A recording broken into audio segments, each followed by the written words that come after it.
Welcome to the LDN radio show, brought to you by the LDN Research Trust. I'm your host, Linda Elseygood. I have an exciting lineup of guest speakers who are LDN experts in their field. We will be discussing low-dose naltrexone and its many uses in autoimmune diseases, cancers, etc. Thank you for joining us.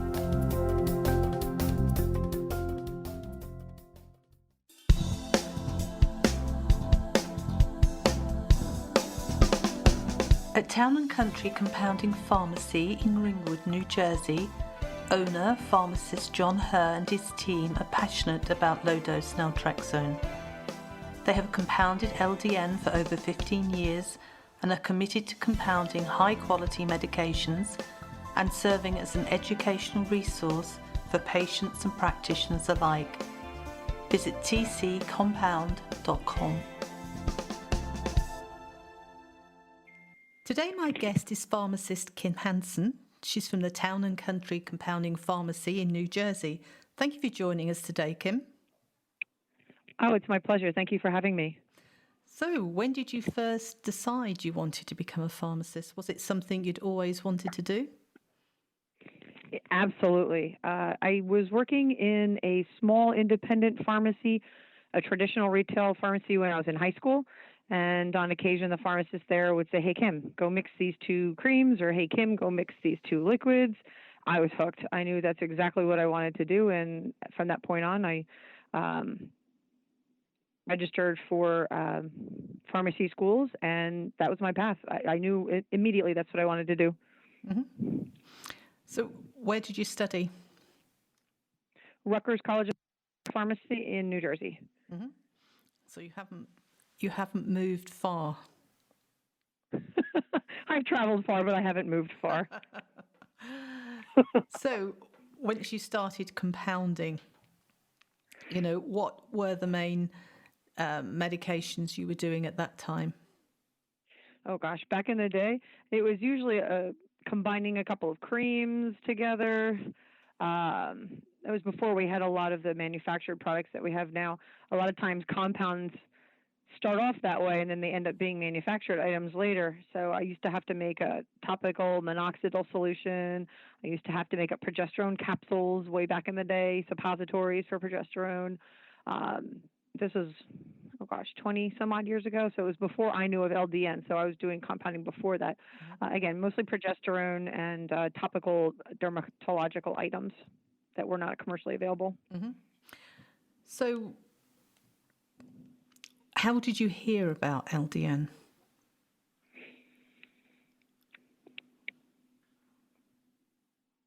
Hello? I think it was at a compounding seminar. It was the first time I had ever actually heard of it. I think it was being discussed for autoimmune issues. I think it was at a PCCA conference that I had heard of it initially. I started seeing prescriptions from it, I'm going to say about 8 years ago, 7 or 8 years ago. And it was just capsules, and it usually was the 3 different dose levels, but certainly we know differently than that now. But it started gaining traction more for me within the last 3 years. But I did see it back 7 or 8 years ago. Mm-hmm. And what forms do you compound LDN into? Right now we do capsules, we do oral suspensions, we also do troches. Most often it's the capsules that we find that patients are happy with, but we can do, let me go back. We also do a cream for patients with autism, and occasionally it's added to pain gels as well. Mm-hmm. And in your capsules, what filler is the filler of choice for people? Generally speaking, patients are happy with acidophilus. I do have patients that don't want that, and then we usually use microcrystalline cellulose. But if they have a specific filler question or need, we're happy to accommodate that. Mm-hmm. And what strengths do you do now in the capsules? I think our lowest, I actually do 100 microgram capsule because that patient prefers that to be in a capsule form versus the liquid form, anywhere up to 10 milligrams and anything in between. Mm-hmm. And what would you say are the most, I would say popular, but that's not the right word, the patient population, what would you say the conditions, the top conditions that LDN is treated for from your pharmacy? Hashimoto's, pain, depression. Mm-hmm. So talk us through those three, Kim, of the patients, the experience that you've seen from those patients. Now, I'll start with Hashimoto's since I said that one first. We do notice as patients are getting to a dose that is appropriate for them, that they are feeling better, and they also require less thyroid hormone. So if someone is on a thyroid hormone and they start LDN, that should probably be monitored more closely than before you started the LDN, because you'll find that as the inflammation reduces, that the thyroid level changes, and therefore you may need to change your dose. Usually it's a reduction in the thyroid dose. Mm-hmm. When it comes to the pain medication, using it for that, I have patients who have had their lives changed. They were in a tremendous amount of pain before, and they were put on other pain medications, usually one on top of the next, that was just adding to their pill burden, but not really giving them relief and or quality of life that they were looking for. So I have patients who weren't able to do any of their activities of daily life and now are doing things that they haven't done in 20 years. So to me, that makes things tremendously rewarding to know that we can be a part of that and that success story. I should have also mentioned when discussing with pain, I also have patients who have become tolerant to opioids. So we also find that LDN is a way to help reduce the opioid burden and help people get off of those and still maintain their pain relief. So I view those two things together as pain, and sometimes patients are looking to get off the opioids for relief of their pain. So it actually does both. Mm-hmm. The other that I had touched on was depression. I have patients who are using an increasing schedule of LDN and also then weaning off of usually their SSRI or antidepressant drug. They're finding if they wean very slowly off the antidepressant and titrate upwards very slowly of the LDN, that they're able to get off of the antidepressant and still maintain a non-depressed state. So they're happy to be off the medication and to be able to use LDN, which we know works in a different way and usually has them feeling better overall than the actual quote medication worked for them. Mm-hmm. And for people that still aren't aware of ultra low dose naltrexone to help combat the opioid crisis, could you talk us through how, when people come to you in your pharmacy where they've been addicted to prescription drugs for many years, how LDN plays a part in getting them off the opioids but still controlling the pain? I won't get into a specific schedule because it is so dependent on each patient.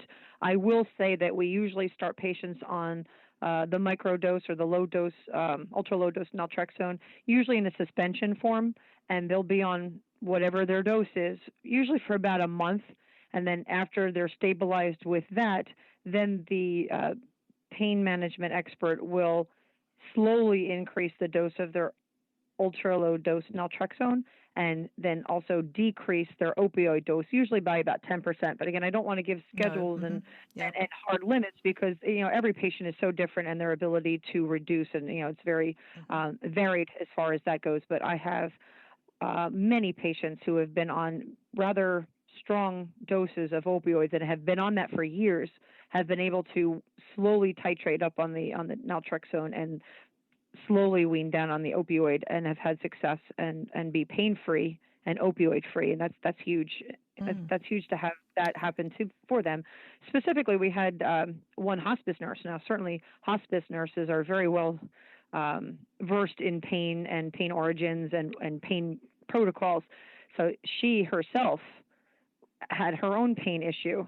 So having walked her through this process of slowly starting the ultra low dose naltrexone and scaling that up over time and reducing the dose of the opioid over time, she is opioid free and is pain free, and it definitely helped her and increase her quality of life, and also to be able to do the things that she couldn't do before. So that's a huge story. I mean, someone who's on opioids to be opioid free is huge. Mm-hmm.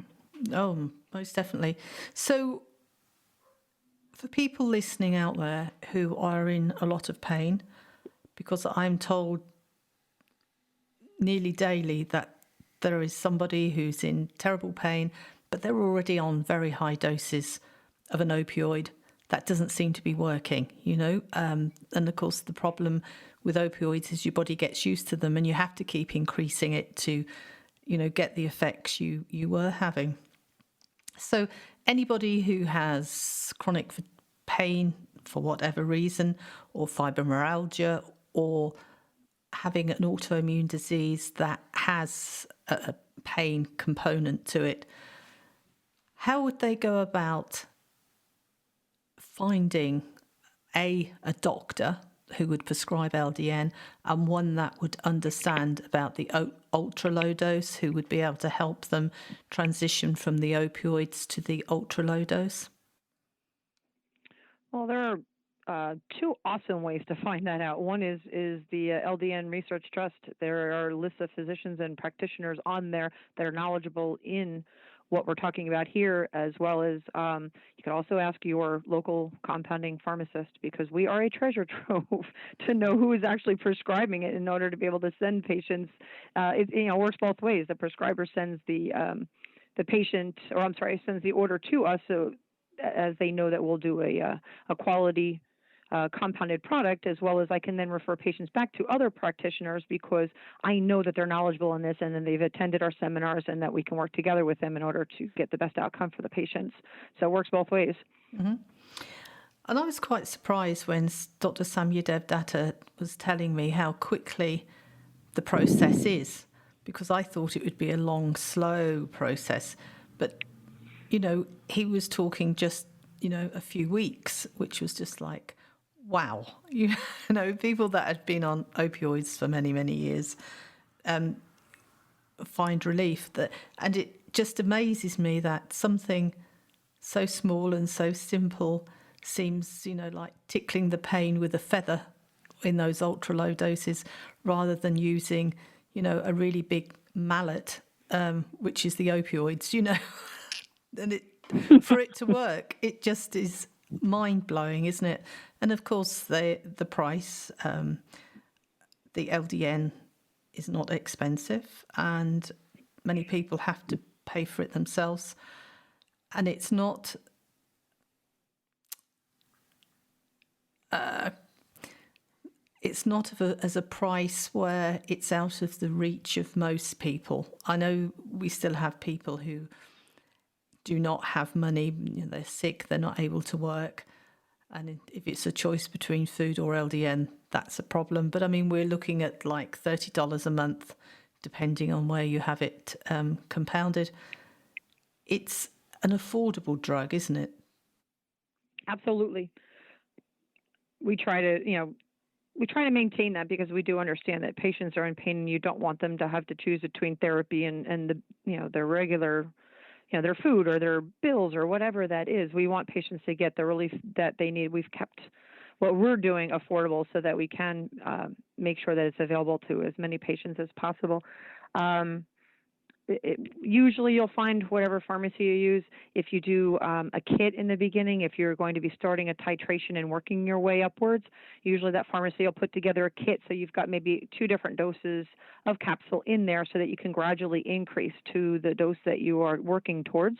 And then once you arrive at the dose that's working for you, then that pharmacy can make that dose into one pill so that it becomes more economical. Mm-hmm. I hope that makes sense. Yeah. I had a lady email me this morning. I think she had Sjogren's syndrome, and she was doing really well. She'd worked up to 3 milligrams. It did really well. She's now on 4.5. She's not sleeping. She's not feeling as well. And I was trying to explain that with LDN, it's not the higher the dose, the better the benefit. It's what dose suits you best. And if 3 milligrams, she felt really good.